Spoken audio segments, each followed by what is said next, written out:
These bonus episodes are not just about having a good time, but also about having frank and honest conversations with Pete. He's not afraid to tackle tough topics and have real, honest, frank and authentic discussions about life, love, work, and everything in between. So not only will you be entertained by Pete's signature wit and humor, but you'll also be challenged to think deeply about some of life's biggest questions. And the best part, you can do it all while listening and enjoying Pete's infectious energy. So don't miss out on this exciting new series of Say As It Is with Pete bonus episodes. Subscribe now and get ready to join the conversation. So let's get this episode underway. Hey everybody, and welcome to a special episode of Say As It Is with Pete. And this is a bonus episode, and I've not done one for a while, so hey, why not? Well, as I say, welcome to the bonus episode of Say As It Is with Pete. And today I'm going to be diving into a topic that hits close to home for many. And that's being rejected from a job for being overqualified. Ever been there? Yeah. It's like running a marathon and being told that you're too fit to finish. It's unreal. Now listen, I hate this. I've come across it, and it drives me crazy that this word keeps popping up. Oh, you're overqualified. You know, you're applying for a job that you know that you're probably competent and capable at, and are probably one of the best candidates in the top 10 for the role, but you're being told, really sorry, you're overqualified. We're not processing your application any further. And that annoys me. So that's why I'm doing this Say As It Is episode, because it has been grinding my gears over the last couple of weeks, because I keep hearing this and it's driving me insane. So what do we mean by defining the word overqualified? Well, what does it mean to be overqualified? It's when your skills, experience, or education exceed what's required of a job. Sounds like a good thing, right? But here's the kicker. It often leads to a big, fat no from an employer. Or employers, I should say. So this is where the frustration comes in. Now imagine this. You've got years of experience, top-notch skills, but nope, sorry, you're not good for us. It's like being penalised for being competent, right? So a survey from the UK revealed that 47% of workers feel that they are overqualified for their job. What a waste of talent, right? It's crazy. So what's going on behind the scenes? Now, this is an employer's perspective, okay? So from an employer's point of view, they worry you'll get bored, demand a higher salary, or leave for a better opportunity. But isn't it better to have a star player for a short time than a mediocre one forever? So employers, think. We know you want to grow and develop and probably bring someone junior in, which is all great, and we're not saying don't. But when you've got someone that is qualified to do the job, that could be in situ for at least 6 months to a year, take advantage. Get as much from them as you can. And if they move on, they move on. It's the nature of the beast. But stop using this word, overqualified. So the impact on the job seeker, and I think employers need to understand this, that there is an impact, and I've been on that foot end. So being labelled overqualified can be a real blow to your career path and self-esteem. So it's a loop of irony. You work hard and gain skills, but then you're told those very skills that you've gained are actually your downfall. So what's the expert opinions on this? So while we don't have any guests on this episode, I did some digging. Now, experts suggest that tailoring your CV to the job and being upfront about your capabilities or your intentions is the most important thing. But let's be real. Should you have to downplay your achievements? No. That's like telling, Usain Bolt to slow down in a race, right? You're great at what you do, mate, but slow down. Might be able to do it in 30 seconds, but can you just slow it down to a minute for us? It's ridiculous. A lot of people are actually looking at dumbing down their CVs and hiding their skills and experience so that they can get the job and they don't look overqualified. But look, many of you wrote in about this to me, and I asked this question to a few people I know, and luckily they came back to me. So, for example, Sarah from London, who I know, said, I was told overqualified, and I felt my experience was a burden, not a benefit. You're not alone there, Sarah. And I had this conversation with before. I've applied for jobs, and I've been headhunted, and I get told, I'm really sorry, you're overqualified. Listen. If I've applied for the job or you've headhunted me, there's a reason why. I'm not overqualified. I'm competent and I'm capable.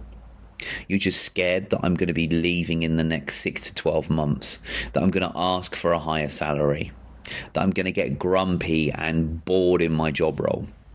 It's not the case. Now, I'm saying that from a perspective of me, but think about the individual themselves. If they've applied for that job, they know what the job is. They know what the salary is. They know what the expectations are and the requirements are. They know their strengths and how to use them. And they're going to give you everything. And they are the hidden nugget and that gold talent you've been looking for.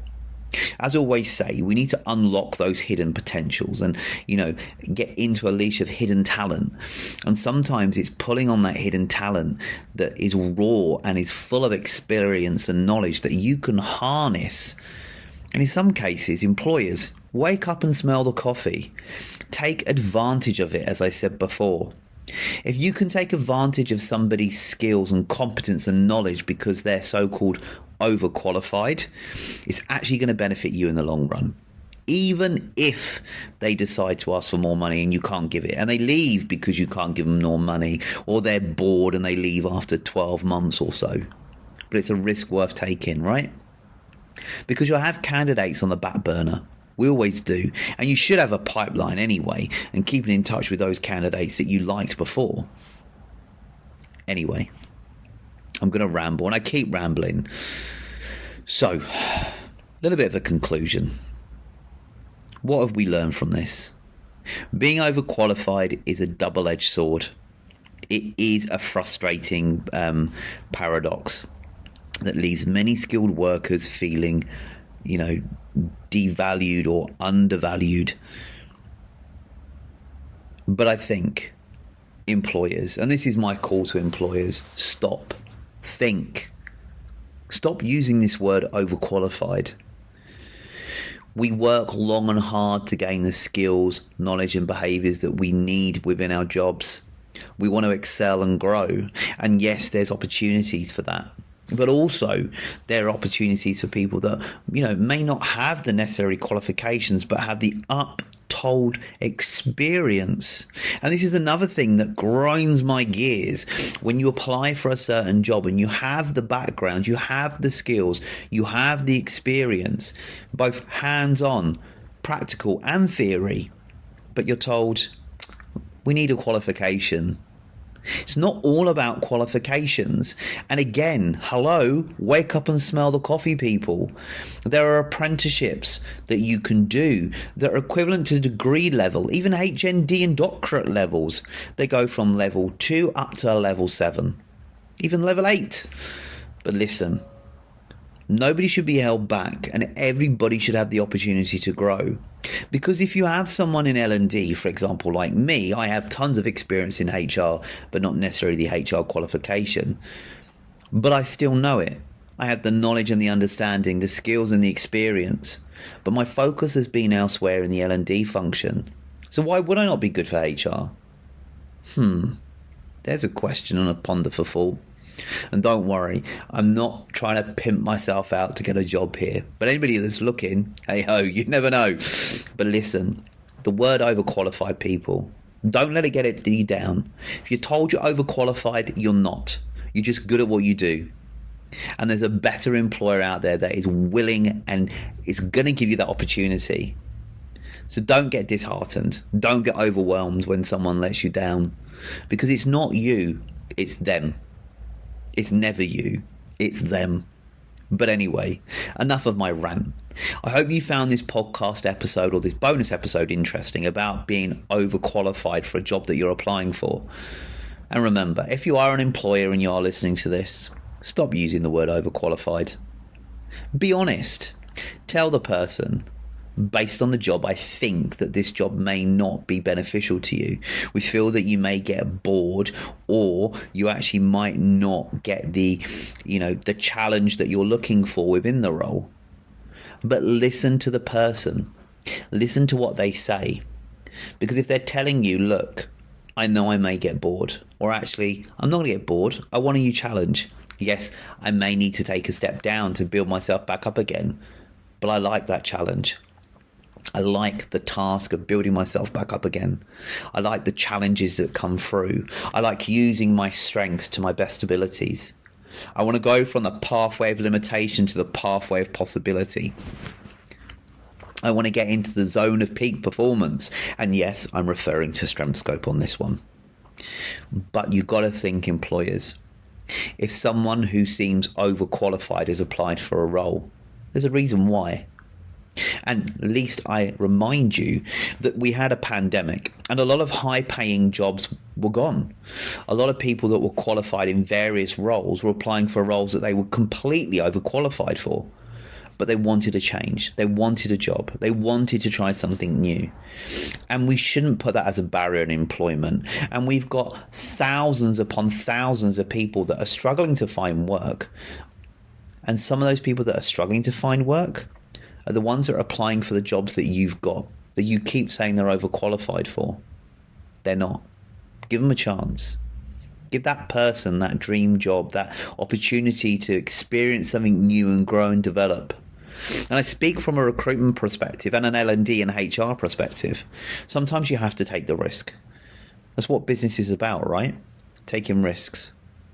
It's either going to have a positive or a negative effect. But give it a go. It's all about risk taking. And you learn.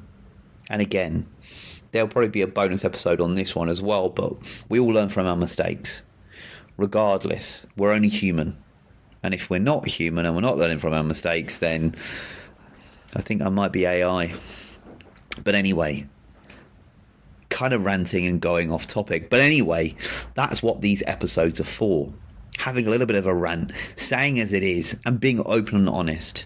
And I hope that you found this episode helpful, whether you're an employer or someone that is looking for work. Now remember, if you are looking for work, don't get disheartened. The overqualified just means that they feel that you're going to get bored, feel that you're going to ask for more money than what they're offering, and that you'll leave in 12 months' time. So it's your job as a job seeker to prove to them and ensure them that that's not going to be the case. And employers, stop using that word overqualified. Just say as it is. Tell them that you feel that they may get bored in the role, that you know they might ask for more salary than you can pay. There's something called being open and honest. And we all need to be open and honest in today's world. So what are you waiting for? Just say it as it is. Be open and honest, and don't be afraid. You're not going to make me cry, and you're not going to make anybody else cry. But don't be an arse when you say and give your feedback. Be honest and genuine, and people respect that. So I'm going to end this bonus episode here because I could go on for hours about this. And if you've enjoyed this episode and you'd like to have a conversation around this topic of being overqualified, whether you're a HR practitioner or an L&D practitioner or an employer that is listening, then feel free to reach out to me at pete@creativemind.zone and let's pick up that conversation and an episode together. And let's say as it is.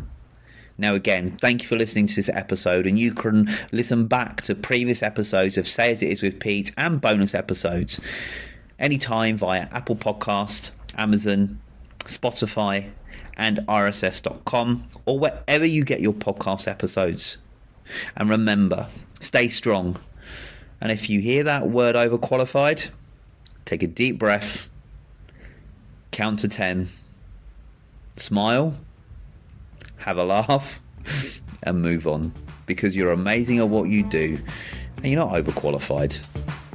You're an absolute legend. So until next time, guys, I'll catch you later on a current episode or maybe another bonus episode. So speak soon.